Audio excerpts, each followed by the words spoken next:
So I'm gonna get on with the stamping because I know that's probably what most of you come here to see anyway. I'm not stupid. We want to see stamping. And actually, the project that I'm doing, the card that I'm doing today, I borrowed from LeAnn Greff, who is a $1 million achiever from North Dakota. And I saw this on Pinterest and I wanted to use it because I love that she uses the Forever Fern stamp set in different colors. So we are getting to use some really bright, fun colors with this stamp set today instead of just all greens. So thank you to LeAnn for her amazing project, for her amazing card.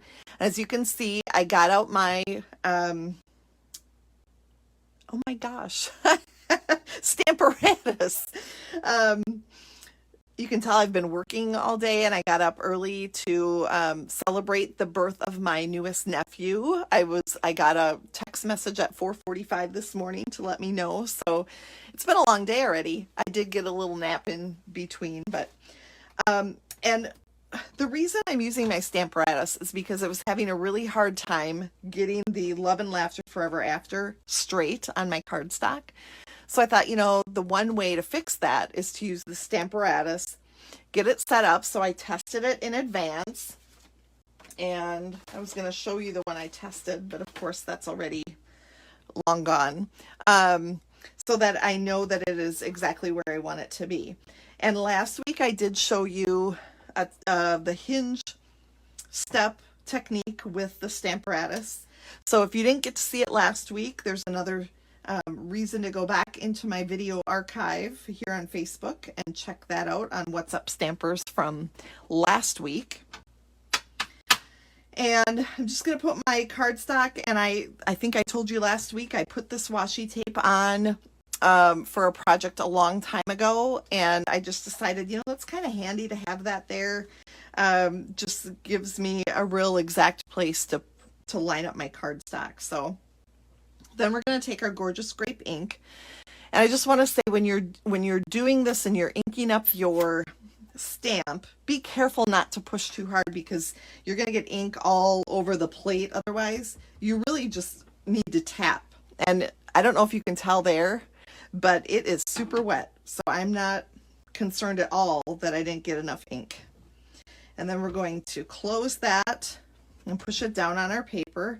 And it's much straighter than my previous attempt without the Stamparatus. So I was really glad to have my Stamparatus. And as you are making multiples of a project, this is an awesome tool to really knock them out and have placement exactly where you want it on each and every card. So that's pretty awesome. All right, now I'm going to bring in a piece of scrap paper because we're going to be stamping off the edges of our Whisper White card. And then I'm going to start with Bermuda Bay. The reason I do that, or what I'm going to do here, is start with the biggest stamp. And on kind of a collage-y thing like this, that's a good idea to start with the largest and work your way to smallest, because then there's going to be room for where you want to put your largest stamp. So we're just going to stamp that off the edge, kind of at the top.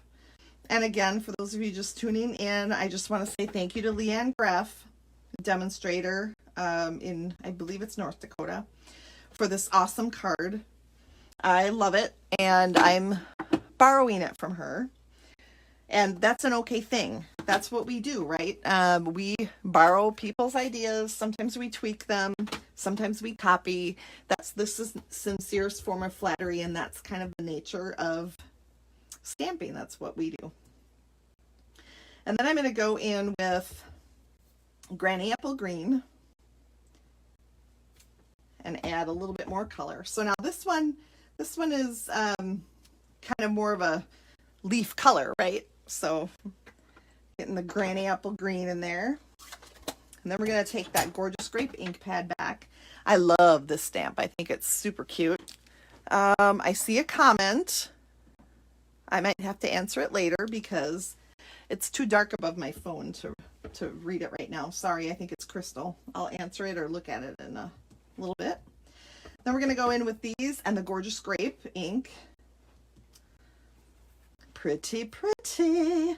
And you know what I really wanted to do? I wanted to do the same thing to the inside too. Let's see if I can catch the inside up a little bit. Back up to my Bermuda Bay ink. And we'll do a little Gorgeous Grape. It's always good to think about your inside of your card too at the same time, which I totally got talking and forgot. Okay, so then this stamp set also comes with a little speckle, and it just adds a little bit of interest. Now I'm going to tell you to be a little bit careful when you're stamping this, because if you're in a hurry and you lift up and down too quickly, it will look funny. It will distort even those speckles. It'll get distorted and not look the way you want it to. Okay, so then I'll go back in with this, and we'll just put some speckles in Bermuda Bay. And I love stamps like this because it just gives a little filler, and it just looks more finished in some way. Okay, so we're going to set that stamp aside, and now we're going to take just a quarter sponge, and we sell them, you know, they're round, you know, they're big and round, and I just cut them usually into fourths, sometimes into eighths, and then I'm going to start sponging. Now, one thing I'm going to warn you about sponging is that if it's a really inky pad, it's a good idea to sponge it off on your scratch paper first. And then I'm just going to start that circular motion. And look what a difference that makes. Just adding that little bit of color behind your leaf images. And I'm going to do the same thing for the inside one, focusing mostly around the Bermuda Bay leaves because it's Bermuda Bay sponging that we're doing. But looks pretty good.